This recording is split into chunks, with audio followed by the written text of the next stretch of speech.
Nightmare of Eden is the fourth serial of the 17th season of the British science fiction television series Doctor Who, which was first broadcast in 4 weekly parts on BBC One from November 24 to December 15, 1979. The serial is set on the interstellar cruise ship Empress. In the serial, drug smugglers Tryst, Fiander, and Dymond, Geoffrey Bateman, try to smuggle the deadly drug Vraxoin on the ship contained in alien beings called the Mandrels.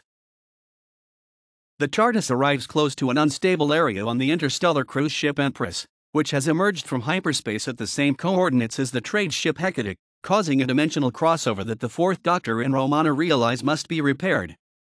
The Doctor offers his services to detach the two craft.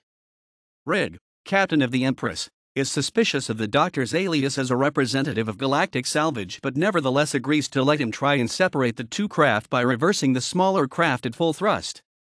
The Doctor is accompanied on this task by Rig's co-pilot, Secker, who, it becomes apparent, is a drug addict. He is addicted to the organic substance Vraxoin, whose origins are unknown, but whose properties are lethal and dangerous. Secker heads off alone into the unstable area and while there is attacked by a clawed monster and left for dead. K9 arrives from the TARDIS and is tasked with cutting through the locked ships. Also aboard the Empress are a zoologist named Tryst and his assistant Della, with their CET, continual event transmuter, machine, which stores portions of planets on electromagnetic crystals. Their collection is large and ethically dubious. Their most recent stop was on the planet Eden where one of their expedition was killed, but both Tryst and Della are reluctant to provide too many details. Romana, however, examines the Eden projection when she is on her own and is sure she has seen eyes staring out at her from the dark and forbidding jungle. When she later looks at the projection again, an insect appears from within it and stings her. The Doctor and Rid find the wounded Secker and send him to the sickbay where he dies.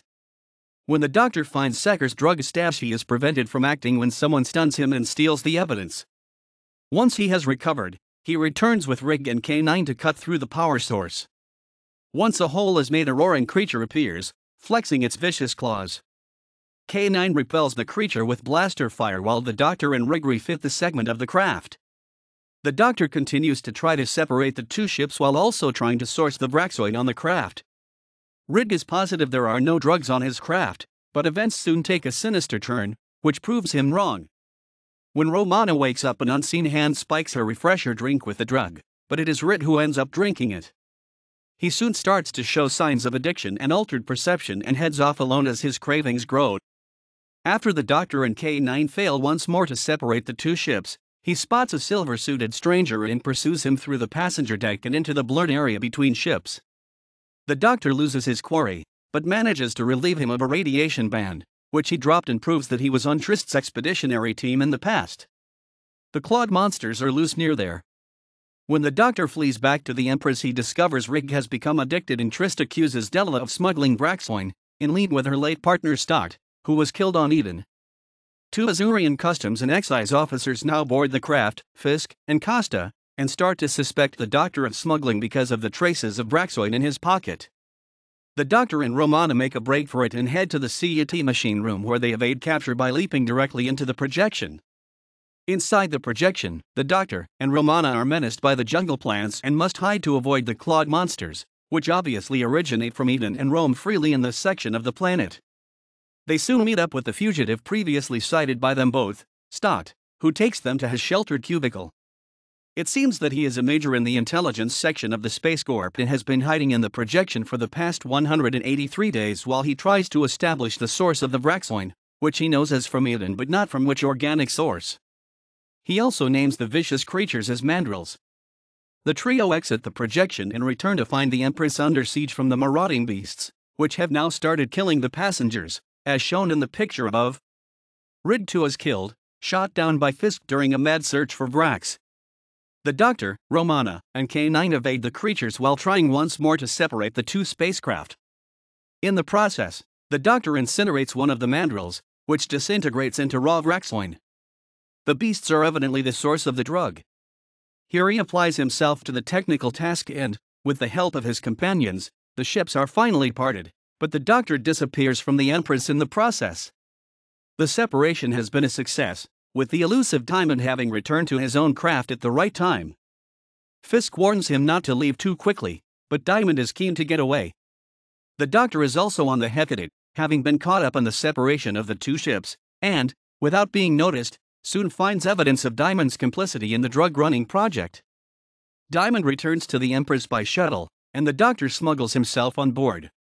Back on the Empress, Romana finds Della and confides in her that Stott is still alive, but Della is soon arrested by the customs men and they are separated. The Doctor rejoins Romana on the Empress and says he has seen evidence that the smugglers are planning to use an Intuka laser to transport the Eden projection between the two crafts. He is now certain that Dymond's ally is Tryst, and, when Stott arrives, he also confirms the source of the Vraxoin. Fisk and Costa turn up to arrest the Doctor, but Stott pulls rank and warns them to back off. In another part of the craft, Tryst is reunited with Della and confesses all about his part in the smuggling racket. She flees when a Mandrel arrives and distracts Tryst, who is rapidly trying to escape with Dymond. They head back to the Hecate. The Doctor has meanwhile rounded up the Mandrels using K9's dog whistle, having worked out they are pacified by ultrasonics. He leaves them all back into the projection and then slips out, leaving the creatures trapped. His next task is to reverse the CET transfer process to stop the smugglers getting away with the Vraxoin supply. After allowing Tryst and Dymond to transport the Eden projection to the Hecate, he activates the CET and traps them within a new projection. They are ready for the customs officers to walk in and arrest them. With the ships separated and the drug runners caught, the Doctor and friends slip away back to the TARDIS with the Eden project. They restore everything to their home planets and can only hope no one else discovers the secret of the Mandrels. This story would be the final Doctor Who serial written by Bob Baker, who worked on it alone, rather than with his usual writing partner Dave Martin. Alan Bromley is credited with directing this story, but he quit partway through filming as a result of a vehement dispute with Tom Baker. As a result, producer Graham Williams wound up having to complete the director's duties uncredited. The unpleasantness of this whole incident led Williams to decide that he wished to leave the series. Bromley never directed another story for the series and in fact went into full retirement soon afterwards. The British tabloid newspaper The Sun wrote that the Mandrels were terrifying monsters, as no publicity shots had been taken for them, which, as later reported, was untrue. However, the majority of critics were more scathing and many of them saw the Mandrels as being thoroughly unconvincing, particularly the Doctor Who Appreciation Society, which described them as cute rejects from The Muppet Show. Writer Bob Baker on the recent DVD release also expressed his disappointment with the Mandrel design. Mark Braxton of Radio Times considered the serial to be something of a flawed Dymond. Braxton noted that the sets were perfectly decent, for the most part, but thought the Mandrels were the least frightening monster the show ever produced. The review concluded by stating overall, this sobering, sideways take on Paradise Lost deserves respect, in conception and narrative if not always in the finished product. Gilroy Sinclair of Starburst said the show was a story with some big ideas and some shorty production values. He was unimpressed by the Mandrels in the plotting story but praised the performances of Tom Baker and Lalla Ward.